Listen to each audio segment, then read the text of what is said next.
This is Algebra 1, Lesson 1-6, Relations. Today the objectives are represent relations and interpret graphs of relations. Vocabulary, coordinate system. The grid formed by the intersection of two number lines, the horizontal axis and the vertical axis. Coordinate plane. The plane containing the x and y axes. X and y axes. The horizontal x and vertical y number lines on a coordinate plane. Looking at example 1, express the relation 4, 3, -2, -1, 2, -4, 0, -4 as a table, a graph, and a mapping. And when you get done, determine the domain and range. A lot of things that we need to do with this relation. First of all, you should recognize these as ordered pairs, x and y, x and y, x and y, x and y. And you have room to make a horizontal table. When you do that, x is in the top row, y is in the bottom. If you were to make a vertical table, x would be first and then y. So we're going to take these points and put them in our table. First of all, we have 4, 3. Since x is 4, we put it in the x row, and y is 3, we put that in the y row. You can go ahead and fill in the rest of these. -2, -1, 2, -4, 0, -4. We are done with the table. Now we have to make a graph. This year we are going to be making our own XY axes graphs. Just remember, these are number lines. If you look at this horizontal line, you will recognize it as a number line going from -4 all the way to 4. Go ahead and number your number line. Then we also have a vertical number line, and it is numbered from -4 to 4. Go ahead and label your number line. Remember, this horizontal number line represents our x values. This vertical number line represents our y values. So let's go ahead and plot our values. For x, we have 4 and y is 3. You meet together and make your point. That is 4, 3.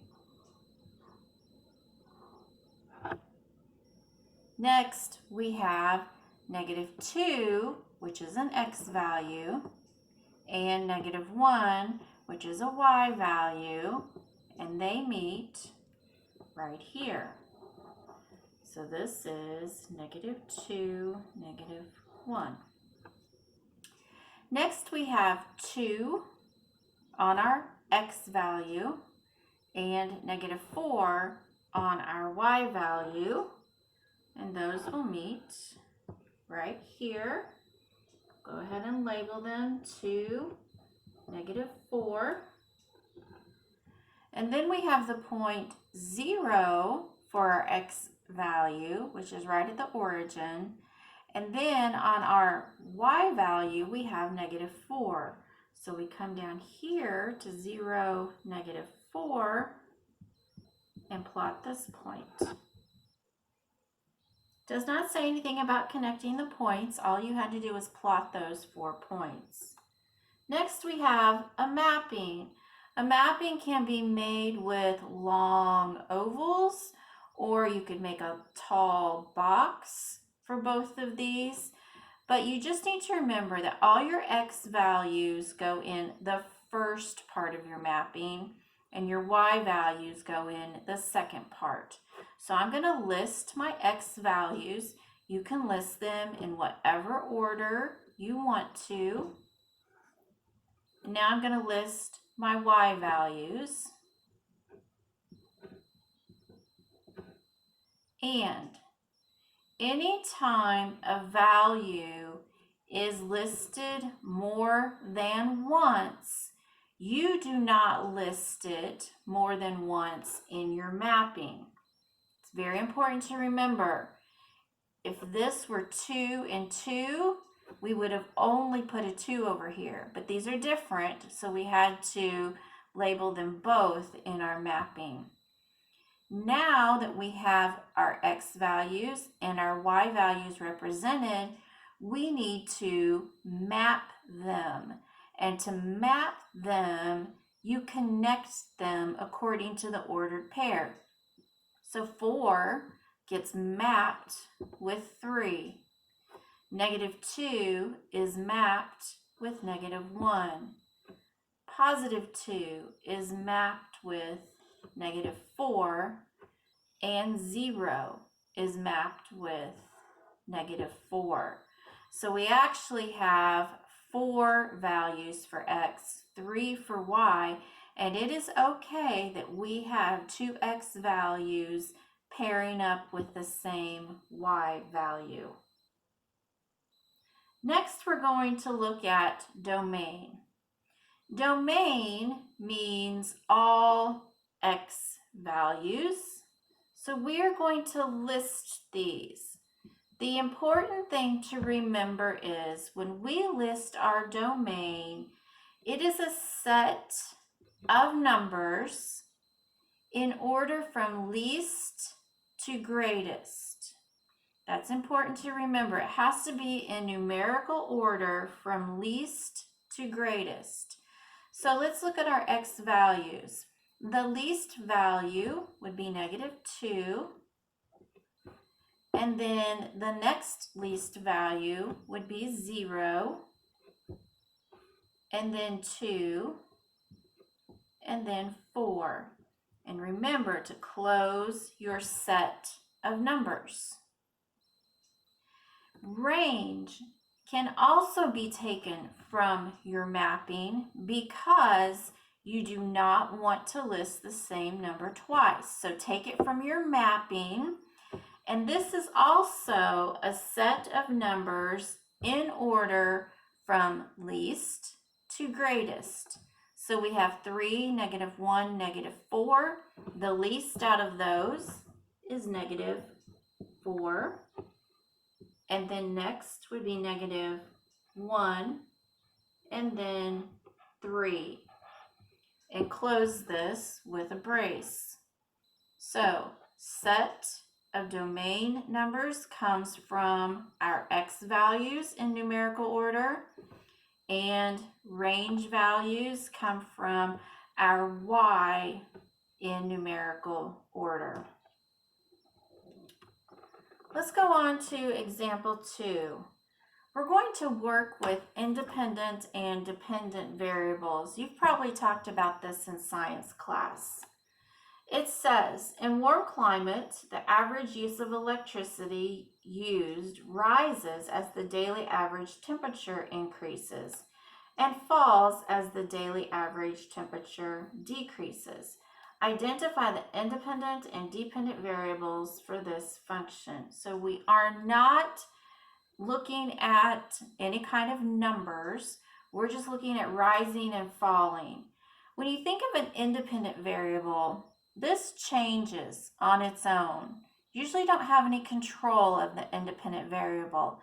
And a good one that you will see a lot is time. This could be in the form of seconds, minutes, hours, days, months, years, anything like that. Now, the dependent variable is affected by the independent variable. So let's look at our word problem. What is going to change on its own? We have no control over the change. Looks like the temperature of the day is changing. Outside, we can't control whether it's hot or whether it's cold. It changes on its own. So what is affected by the temperature? If you look at your word problem, the temperature affects the use of electricity.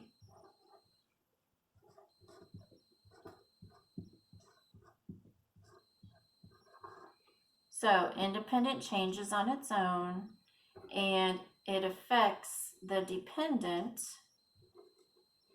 which is the use of electricity. Now I'd like for you to try example 3.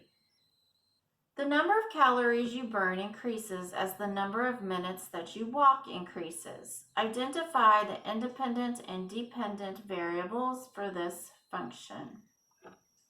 Go ahead and try this. Pause your video and then come back and check.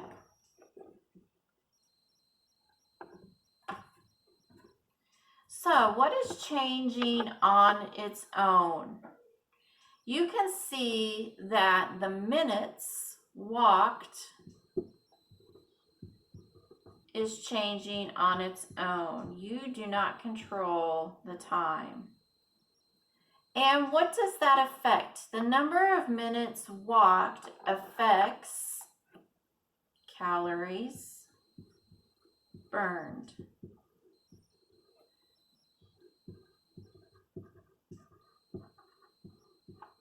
So let's look at this again. Independent, it changes on its own. The minutes affects the dependent, which is how many calories burned.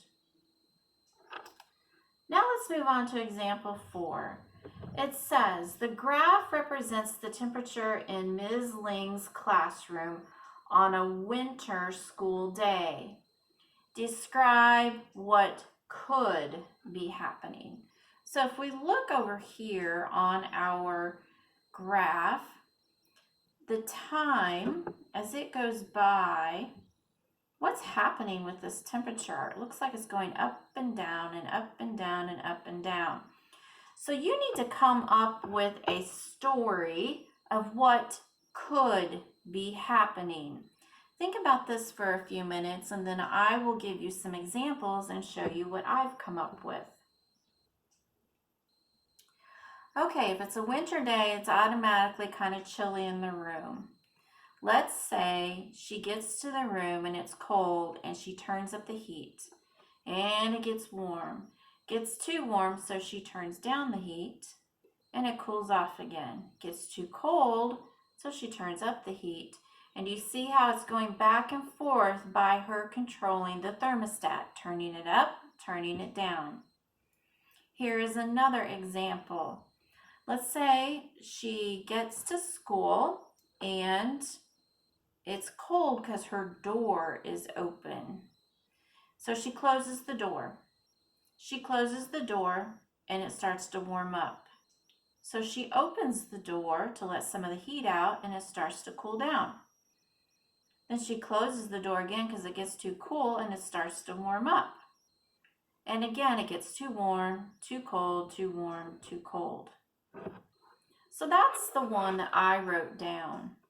And you're going to write down a little story that goes with what you think could be happening. So I've written, the door to the classroom is closed.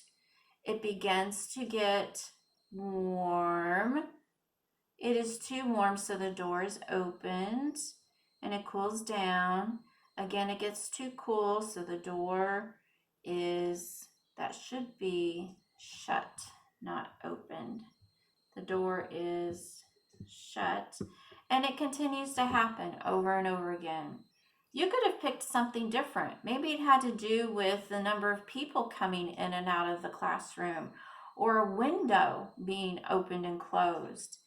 Just has to represent the fact that the temperature is rising and falling again and again over time.